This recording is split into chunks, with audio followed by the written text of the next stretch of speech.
Just a heads up, the Speedpaint for Sunbeam did not get recorded all the way, and that is why it is not all there. Also, this video will contain massive spoilers for Warriors River. It is a full spoiler review, so be warned. So first up, I'm gonna talk about Frostpaw. I really liked Frostpaw's chapters. It was obviously very important to the plot in a book called River. The River Clan plot is the most important. Sorry, this is unscripted and will be more chaotic than other talking videos I do. Yeah, so all of the plot going on around Frostpaw is really interesting. We're getting some really big changes to how the clans are working.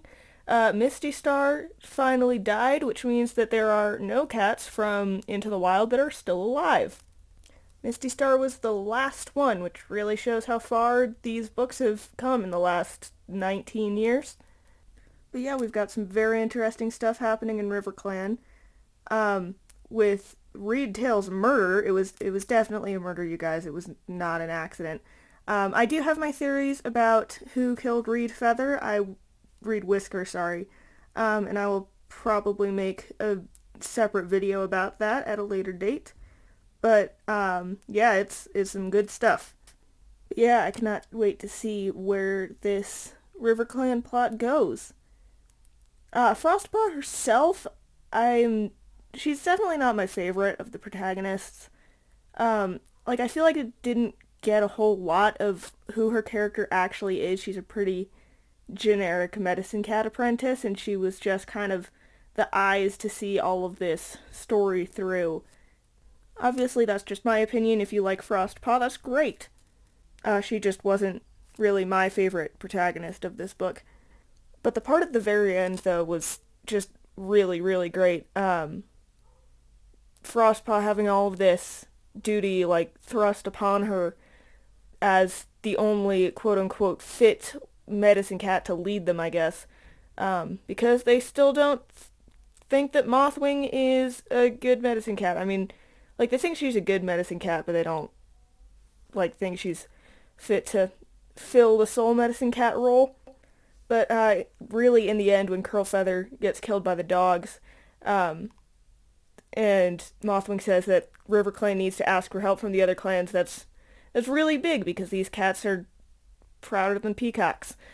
So, yeah, you know River Clan's in trouble now. They're asking for help. But yeah, I definitely think that there was foul play in Reed Whisker's death, possibly in Misty Star's also, but she was very old. But the timing just kind of feels like it was intentional. I think that Curlfeather's death was also not an accident. I don't really know how a cat would have caused these dogs to kill Curlfeather, but it definitely was not an accident that Curlfeather died on the way to the moon pool. But I do think that a cat in River Clan has been causing problems. It's very interesting that we have not seen any external threats in this arc yet. All of the problems that we know of are caused by the clan's interpersonal drama or political drama, which is very interesting. Okay, next up we have my favorite of the three protagonists, Nightheart. I have not looked at any other reviews of this book so far, or reviews of characters, so I don't know if this is a controversial opinion or not, but I really like Nightheart. I know his story is really, over the top and not subtle at all, but it's warrior cats. When have we ever come here for subtlety? He is, of course, yet another descendant of Firestar being our protagonist, but his entire story arc kind of revolves around that and him not wanting to be that. I thought his warrior ceremony was actually one of my favorite scenes in the book. I might animate it at some point. I just really liked it. Also, the actual plot happening in ThunderClan is not insignificant.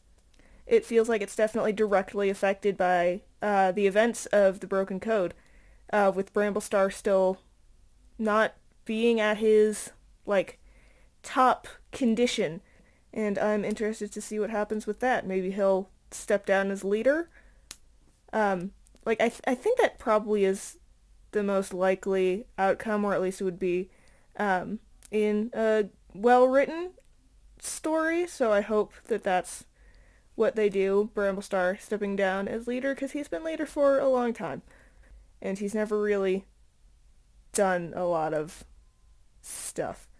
I think it would be really great if Nightheart ends up being our last Firestar descendant protagonist.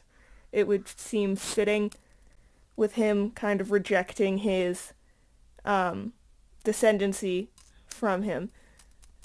One thing I definitely do not want to happen with Nightheart is please do not put him in a relationship with Sunbeam like I know they're going to do. We do not need a cross-clan romance in every arc. Please. But it definitely feels like that's what they're setting up with the scene, like the little exchange between him and Sunbeam.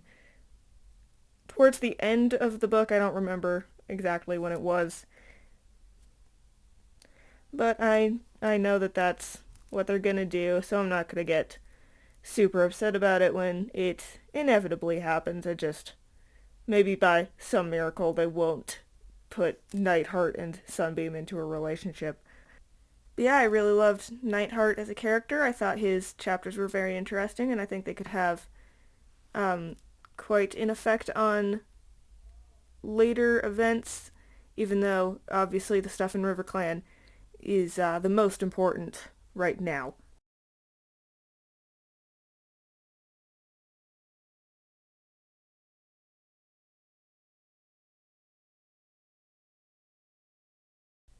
Okay, and now we have Sunbeam.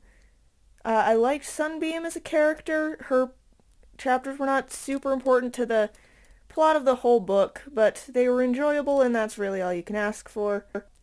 Her plot is exploring the changes that are happening to the Warrior Code, which are a pretty big deal.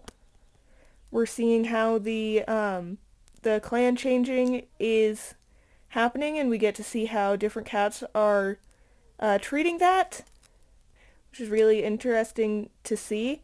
On that note, I really don't like Berryheart. Every time Berryheart opened her mouth to talk about her son's perfect Shadow Clan kits that she would want him to have, I wanted to throw my book against the wall, but not really because I was listening to this on an audiobook, but it's a similar feeling. This whole thing that's happening with Berryheart's feelings about her son being in a cross-clan relationship now that it's allowed feels like allegory with the subtlety of a bus that I am not going to talk about here. All I'm going to say is, Berryheart, stop talking, let your son be happy. But yeah, Sunbeam, I really liked Sunbeam. I liked her chapters. They weren't super important, but I liked reading them. I hope she gets more to do in the major plot in the next installments. But overall, I really liked this book. I think this arc has a lot of promise, and I just hope that it is handled well. Like and subscribe if you want to, and I will see you next time. Bye.